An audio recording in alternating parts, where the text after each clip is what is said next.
So good morning, everyone. We'll get going. The goal today is to, at the very least, show you what it looks like as you apply the japanning mixture to a completely raw plane. And then I've got a second one that's already got a thin coat of japanning, sometimes what I refer to as a brown coat on it. And I'll apply a secondary coat to part of that so you can hopefully see a little bit about what it looks like when you get the second coat on and you really start to get that deep black coloration. I won't do the entire plane, either one of them, while we're on camera, because unfortunately I chose rather large planes today. I think one's a 5 and one's a 6, 5.5 and a 6. So that you don't want to sit there for 35-40 minutes watching a paintbrush go back and forth smearing japanning around, but hopefully I can give you a good look at what it looks like, so it looks familiar when it's your hand spreading the japanning around. Hopefully you've got your japanning. The mixture is starting to look like what you would hope it would look like, about the right consistency. At room temperature, it should be, something like kind of warm honey, pancake batter. Really hard to come up with good descriptors of things that people would be familiar with. Maybe 30 weight motor oil might ring a bell to some people. Again, remember, once you've got your mixture where you want it, don't shake it, don't stir it, don't scrape the bottom with your brush. Even if you filtered it, there could still be some contaminants, and that's where you'll find them. You don't want to get those stirred back up in the japanning mix, because those little nibs that appear in your japanning can be pretty frustrating. So the less you have of that, the better. Try to get everything up to room temperature before you work. If your shop is just unheated and 50 degrees, you can certainly warm the japanning in the house, with the lid on it so it won't smell like turpentine. Get it up to temperature, something in the 70s. And you could do the same with your plane. You could even put your plane in your curing oven and warm it up to maybe 80, maybe 90. I wouldn't go much above 90 degrees. Wouldn't be very comfortable to hold much above that, but that'll give you plenty of working time to get the japanning on there. So, you want the japanning to have at least 15 to 20, maybe 30 minutes on the plane at about 70 something degrees, so that it can self-level, so that it can relax and provide that smooth finish, so that any kind of brush strokes or unevenness in the application will smooth out. Certainly you want to try to apply it, as evenly as possible, but you don't want to, overbrush it and end up, hang on a sec, let somebody in. Overbrush it. It'll do quite a bit of self-leveling that's on. So if you do any kind of a quality application, like you're, painting a piece of trim, the japanning will certainly come out just fine. It definitely hides brush strokes better than paint. So just make sure that you're in as dust-free of an environment as you can be. It doesn't have to be a clean room by any stretch. I'm just in my shop, but I, wouldn't sweep the floor today when I was going to do this, and made sure I wiped down my workbench. And so you just don't want a lot of stuff floating around in your shop, because that japanning is, if you haven't got it on your hands yet, you'll find it's quite tacky, and anything that lands on it will stay in it. So. All right, certainly I recommend wearing some kind of a rubber glove, so you don't get any oil from your hands on the surface you're going to japan. You don't want anything that's going to interfere with the bonding of the japanning to the metal surface. I recommend wiping down the metal surface with acetone. You can use turpentine. The acetone just evaporates more quickly and removes any oils left behind that you might have on there from your hands. So a quick wipe down using a cotton cloth. I wouldn't use a paper towel on the wipe down. The paper towels shed a lot of particles, and you'll end up with that stuff floating around, landing back in your japanning. If you're going to use acetone, make sure you're using cotton rags. If you're using some kind of polyester, it might start to melt and be a bit of a mess on your plane. So good old cotton shop rags. Again, I just use old pillowcase or sheet. Same thing I used to filter with.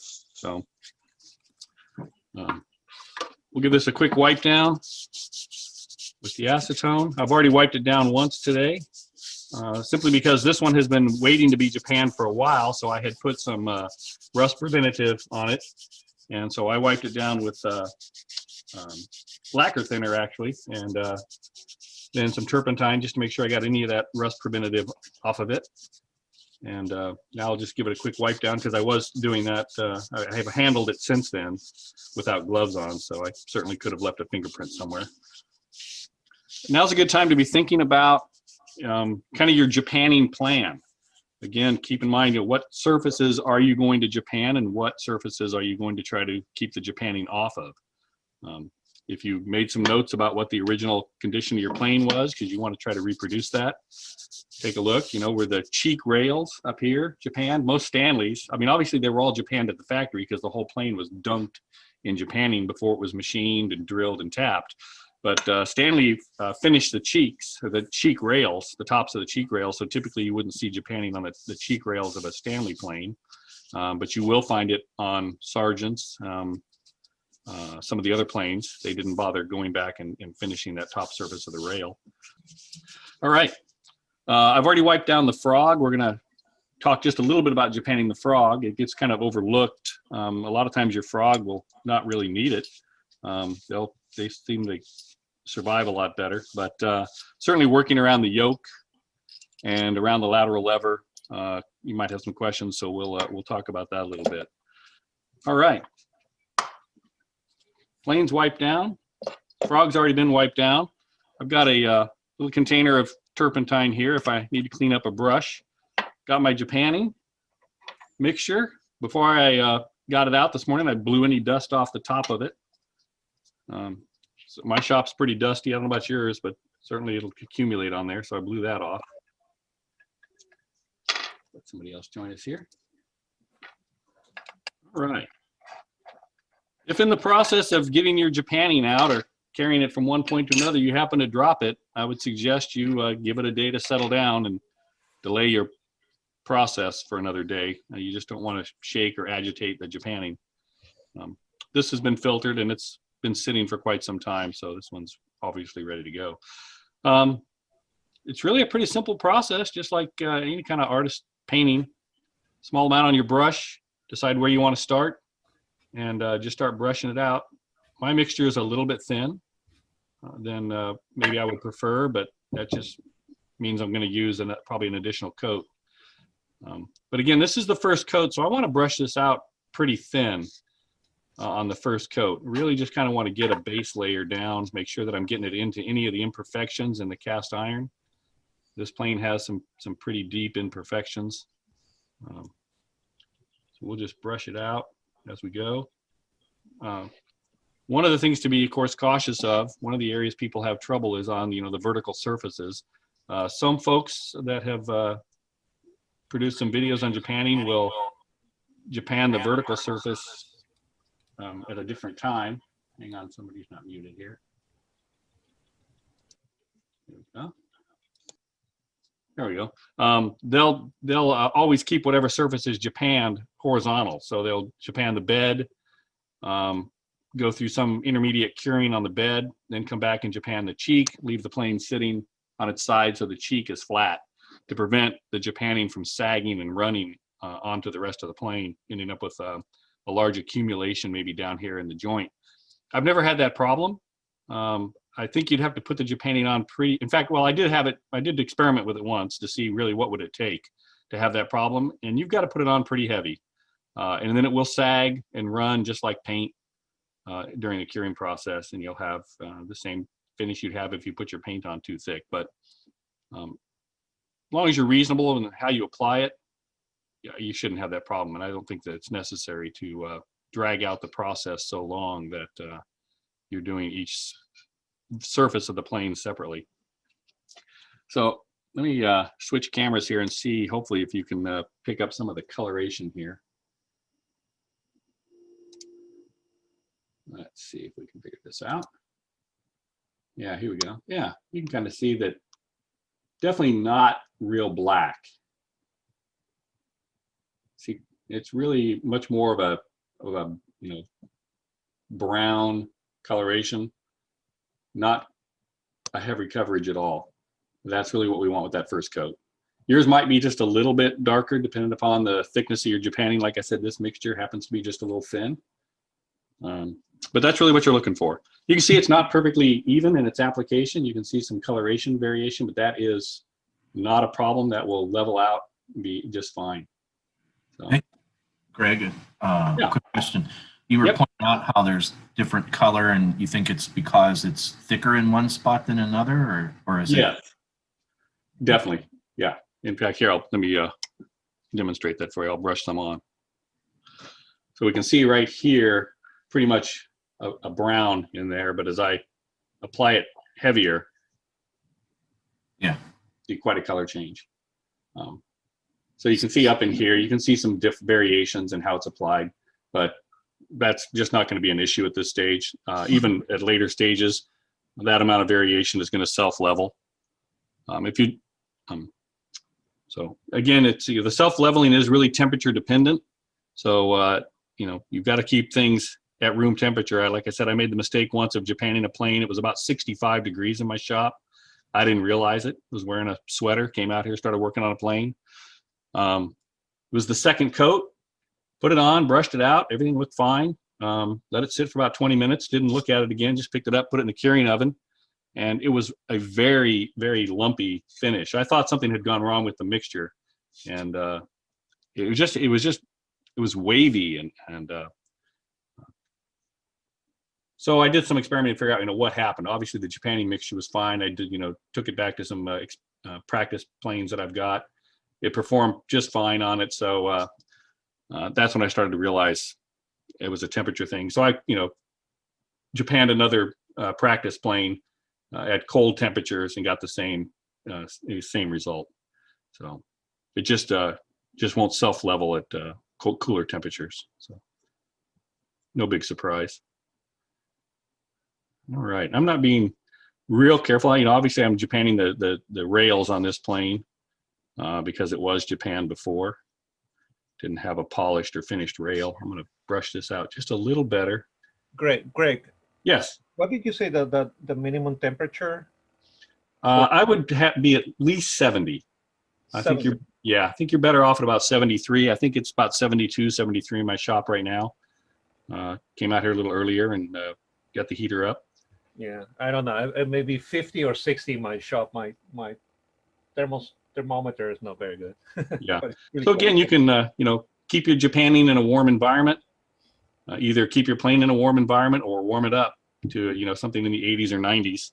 I did Japan a test plane once with the plane just about too hot to handle.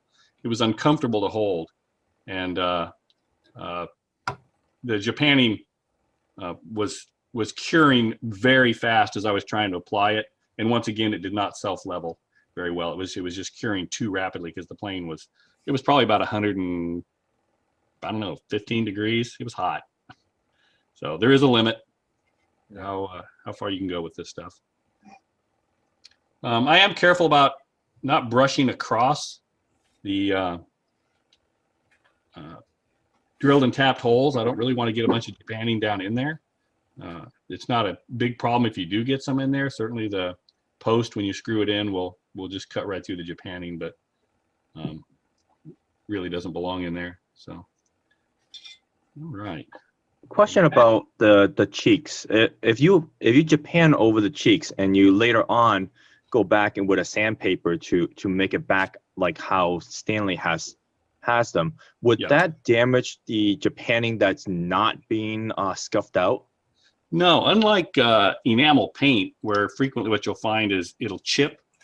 The japanning won't really chip like that. So, and that's of course that's how they machined them. The whole thing would have been covered in japanning. They come along in here with a fly cutter or some type of a mill on the cheek, and cut the cheek down on the initial cut, and the japanning won't chip off on that upper edge. It's got some flexibility to it, unlike enamel paint, and just forms a really strong bond. And again, if you do get the japanning someplace you don't want it, just a little bit of turpentine on a cotton cloth and you wipe it right off. Definitely clean it off before you cure it, because it's a lot harder to get off once it's cured. But this comes right off. So, like so.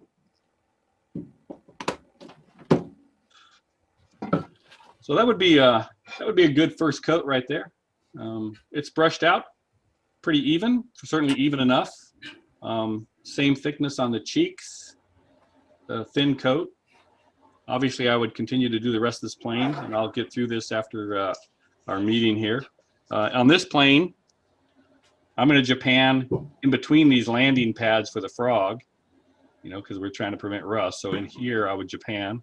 There's a good chance in doing that, I'll get some up on those landing surfaces. And again, I'll just take the rag and turpentine and wipe that off before I cure it. So I'm going to set that aside. We'll talk about the frog a little bit. And then when we're done here today, I will finish Japanning this one and get it in the oven. So again, Japanning a frog, you really need to be thinking about what surfaces were Japanned or what do you want to Japan, because it's certainly a lot of different surfaces here. You guys see that okay? Yeah.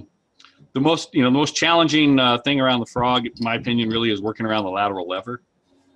It's definitely not worth removing the lateral lever to try to Japan it. It's just a high risk thing to take one of these off and rivet one back on. You see a lot of frogs that they're missing the top where someone tried to remove that rivet. But you can certainly Japan around it, and that's what these really small brushes work well for. And again, if you get Japanning on the lateral lever, on the washer, any of this while you're applying it up here and underneath, you can just wipe it off. So not really a problem. As far as Japanning around the yoke goes, I Japan the pin that the yoke rides on because, of course, it'll rust up just like any of the rest of it. Right after you take it out of the oven, your yoke will be kind of frozen or stiff, but just a little bit of movement and it'll come free and it'll operate just fine. Doesn't affect it at all. The Japanning layer that gets on that pin is very thin. There's a lot of clearance between the pin and the yoke. So don't worry at all about getting that in there. Certainly easier if the depth adjusting post is not on the plane, but they frequently are frozen in place and it's real easy to damage the threads trying to remove that. So unless yours has fallen out, I would just Japan around the threaded post for the depth adjuster. I Japan the entire surface of the yoke, even the pads where it makes contact with the depth adjusting nut. I guess that's contrary to saying I don't Japan machine surfaces that touch, although the pads aren't really machined. That's just a casting. But there's a lot of clearance on older planes between the yoke pads and the depth adjusting nut. Frankly, a little bit of Japanning on there can take some of the slack out of the adjustment mechanism.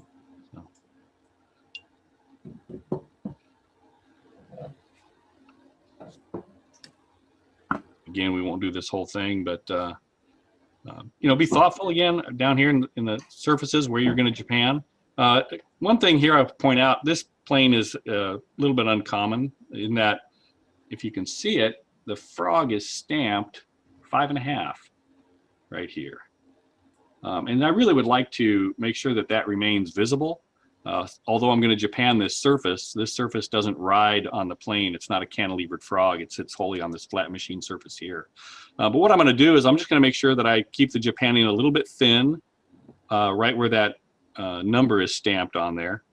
Also, if you have like, Stanley or whatever name or size cast in the bed of your plane, you can brush the Japanning out just a little bit more when you're Japanning those areas so you don't get a big buildup of the Japanning, but you get a good coat to prevent rust and retain good visibility of those details. So I just don't want a bunch of the Japanning to pool up inside that. It's pretty shallow stamp, so I'll just brush it out real well. In fact, I'll even take another brush and brush over it a little bit. So you see what's got there.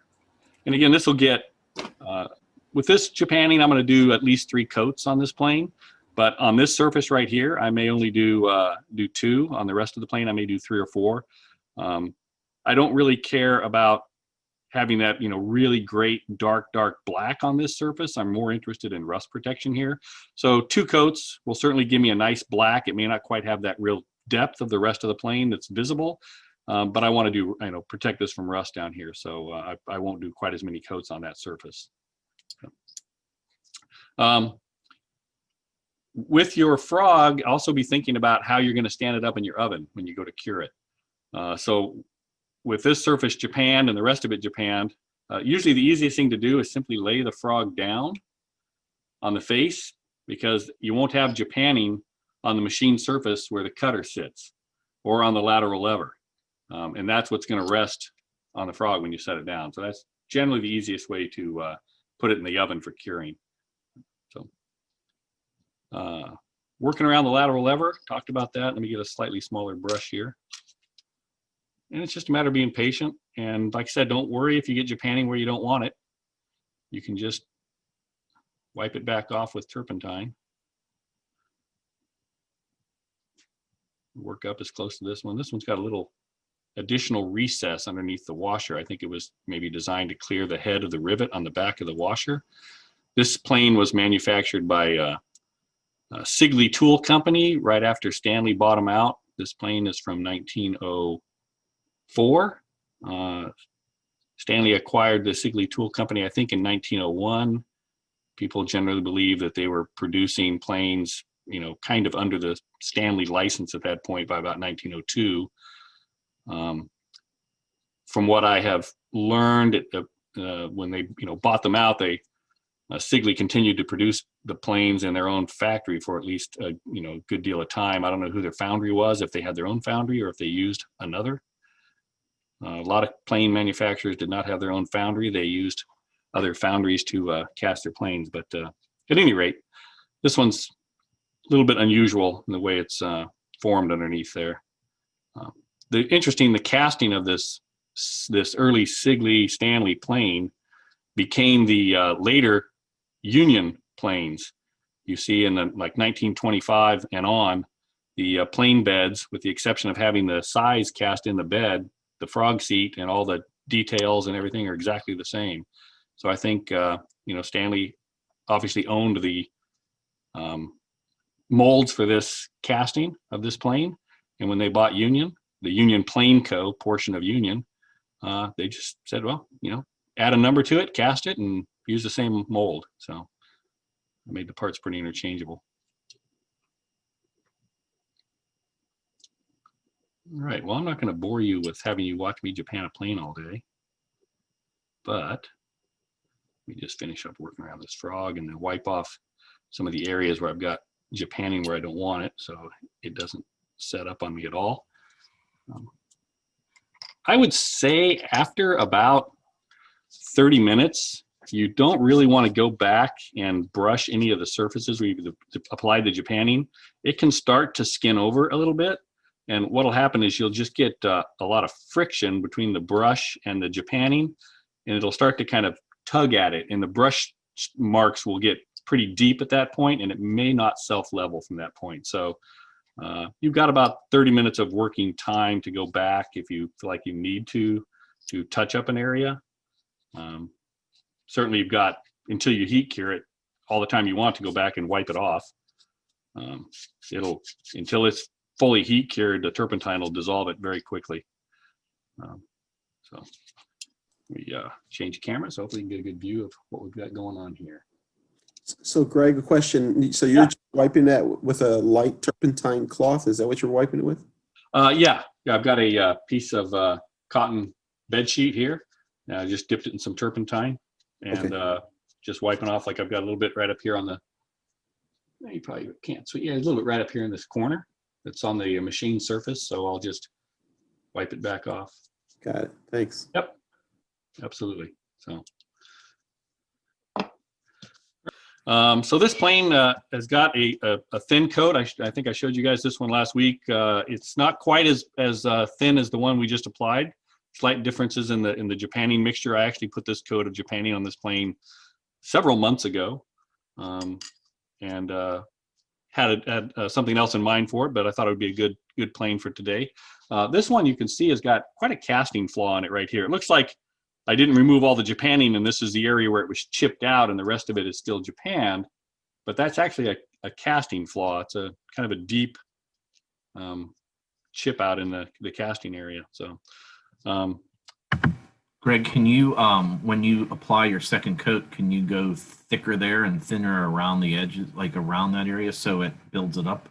Yeah, you certainly could. Absolutely. And it, unlike when you're trying to repair the Japanning, because the Japanning in the surrounding area is also uncured and is going to be curing, it will flow out along this boundary. So when you're trying to repair Japanning and you've got cured Japanning on the plane and you're trying to touch up a little area, that Japanning is going to form kind of a boundary. It's going to be kind of built up right where it abuts the existing Japanning, and it won't flow out right there. And so you'll always have either a little bump or you'll see that edge of the depression. But in this instance, yeah, you certainly could do it. Just make sure you don't, it's going to take several coats to build that up. If I fill that in, it's probably about, I'd say 4 or 5 thousandths thick. If I fill that in one go, or even two, like if I left it like this, there's a pretty good chance I might get a blister in the Japanning here. If you have the Japanning too thick, what happens is as you're heat curing it, you end up basically trapping some of the volatile compounds underneath the Japanning that will skin over on the outside first, because it's so thick it's not outgassing throughout the entire layer. And as that gas tries to escape through that skinned over surface, it'll start to lift the Japanning and form a blister, which is pretty much irreparable, because by the time you see it, you've cured it. So at that point, you're back to kind of starting over. So I'm going to brush this out. Greg, it's once it's cured, it's not feasible to abrade it and polish, right? You certainly can sand it. I guess you could polish it if you wanted to go through the, enough polishing compounds to get back to the original kind of high gloss finish that Japanning had when it was new.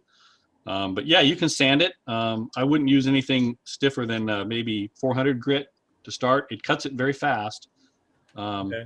I was thinking about for repairs like the one you're making. Yeah. To get rid of that boundary, of the new tone. You can. It's feather it. Yep, you definitely can. That's in the work I've done. Learning how to repair Japanning. That definitely is part of the process.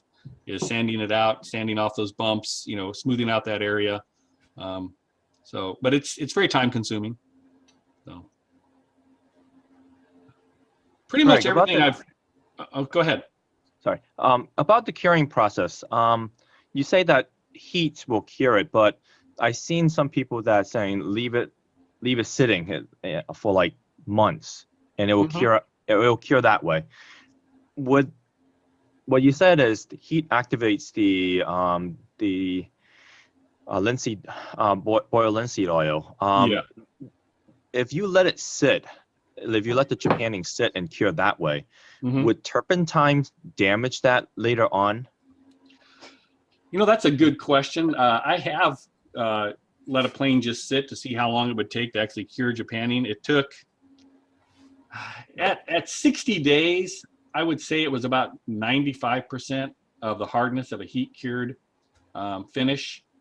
So pretty lengthy. I did not go back at that point and try to redissolve it with turpentine. I think the polymerization probably occurs at any temperature. What you're really doing is accelerating it with the heat.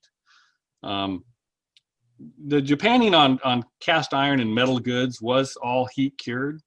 They certainly japanned wood products. There was certainly it all came from artist work on wood, but Model Ts, all the exterior woodwork on a Model T was Japan, for example, and we have good documentation on that process. Obviously, they did not heat cure that because Ford heat cured their Japanning at about 400 degrees, which is a little bit too warm for the wood.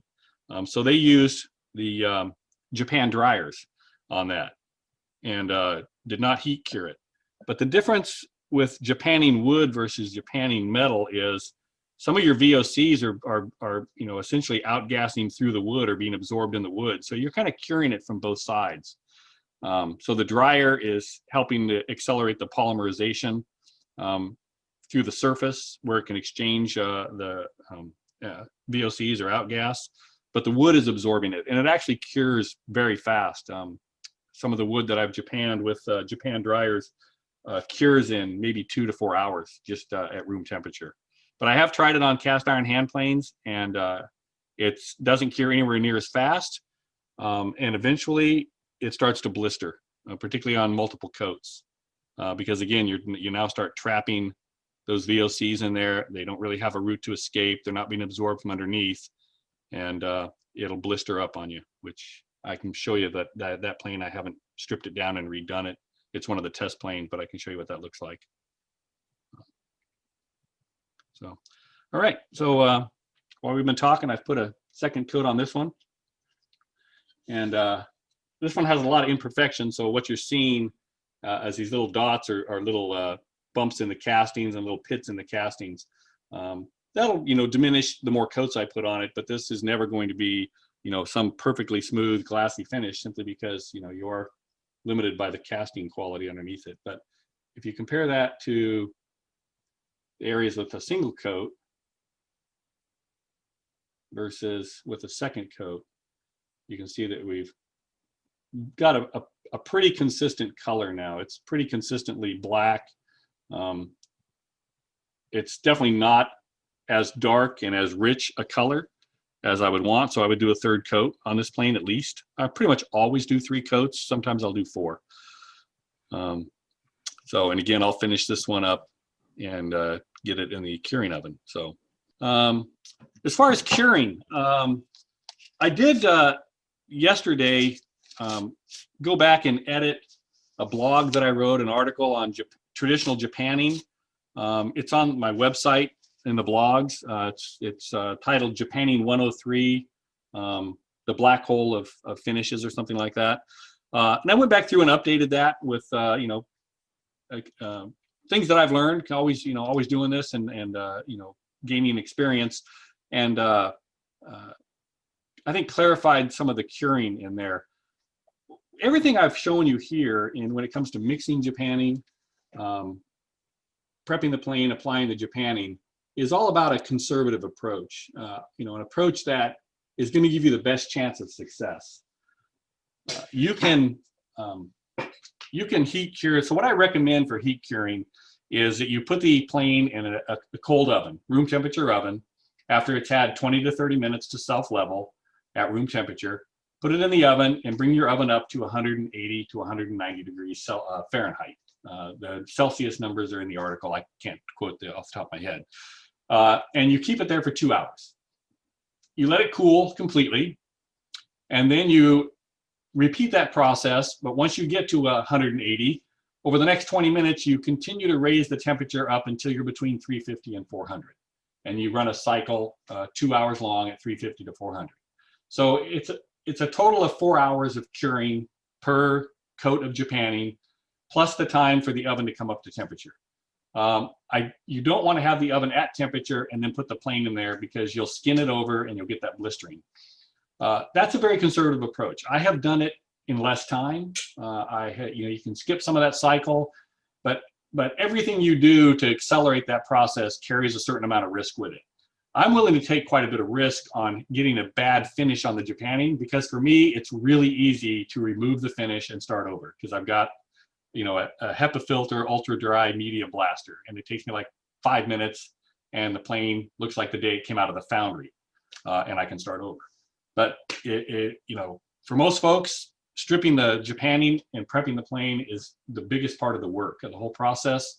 So I try to give you a path that you'll get a good finish at the end and not have to go back and repeat that rather laborious process. So same thing's true of your mix. You can mix the japanning, filter it, and immediately put a brush in it and put it to use. But in my article, I recommend, even if you filter it, that you let it sit for 24 hours. The longer, the better. If you're not filtering, at least 72 hours. I would let it sit for a week at room temperature. So any undissolved particles will sink to the bottom. So again, you can move faster in all these processes. You can put it on thicker than I showed you here. You don't have to do a brown coat. Your first coat can be pretty dark, and second coat would be all you would need. You'd have a beautiful finish, but you're accumulating more risk in having the finish either sag or blister. And then you're back to that. Now you've got to strip a plane that's not just 50% covered with jappanning, but is 100% covered with jappanning. So a lot of work. So go to the A Plain Life website and go to the blogs. In the technical blogs, you'll find a article that's Jappanning 103. And what I did is I'd written a much longer article on jappanning of all different types, cold cure, some of the off-the-shelf mixtures you could get, etching materials that can be used for jappanning. It was pretty lengthy, and I had some people ask me, could you just condense it down? So I pulled out just the traditional jappanning part and put it in that Jappanning 103 article.